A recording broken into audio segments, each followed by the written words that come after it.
And is that the template for national governments to follow?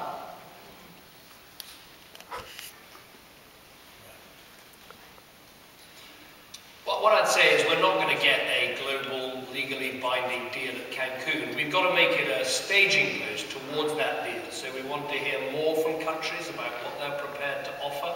I think we can see more on the issue of deforestation. I think we can hear more about the so-called climate finance, where the rich countries have got to help the less well-off countries to finance mitigation and changes.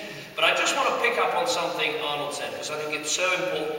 The way to encourage countries that are the back markets is for those countries and those states and those sub-national regions to show what a green economy can really look like. Eventually, when you've got countries like Britain and maybe states in America that are leading the way on electric cars, on solar panels, on heat pumps, on reducing, increasing energy independence, on cutting people's energy bills because we're helping them insulate their homes. When other countries see the success of green growth and the green economy, even the laggards are going to say, hold on a second, I want a piece of this. That's the mood that we should be in, really aggressive about driving forward green change in our own countries and in our own regions and states, so that we can convince everyone in the world that this is not some agenda that's anti-growth. It's a pro-growth agenda, but it's essential for saving our planet. Cancun will be a staging post. I'm sure that's all it can be. But the best thing we can do between now, Cancun, and then on to South Africa is to show that green growth makes sense. And that's what Governor Schwarzenegger did. That's what we're going to try and do right here in Great Britain. So does the world even need an international agreement on reducing greenhouse gases? Is it not just best to follow the lead of states like California, where they're aggressively trying to reduce that and say that works and hopefully the rest of the world will follow?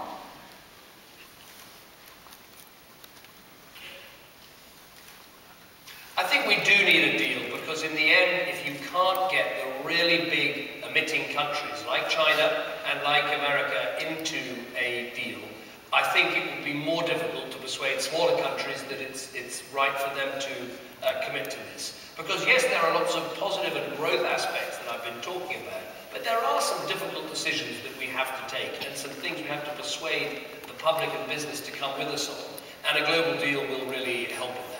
But we can show that there's a very positive side to this, and I think that's the leadership that Governor Schwarzenegger and others are trying to give. So, but it is important. In the end, we've got to end up with an agreement that the world opts into, and that means the laggard countries as well. You know, I just want to...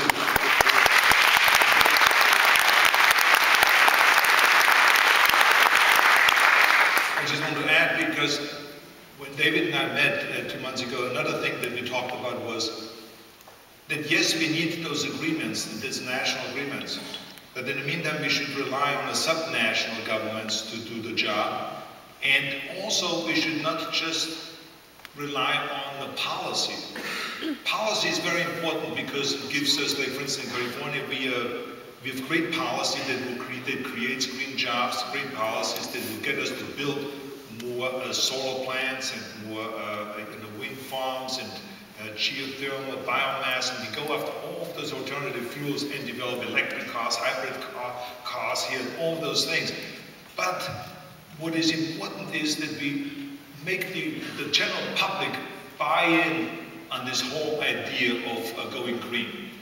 Because if you don't have the general public behind it, you don't have much. You can have all the policy in the world. You got to make it hip. You got to make it sexy to be part of this movement. And we have seen it now, for instance, with Proposition 23 again. It was the students. The students bought in on this thing because this is the young mind. They went out there and they had the social networking going on, and they did such an extraordinary job. They linked together one university with the next and with the next, and all of a sudden you had this enormous power of students rallying behind our cause and going after Proposition 23. And it's one of the reasons why we were able to win by such a huge margin.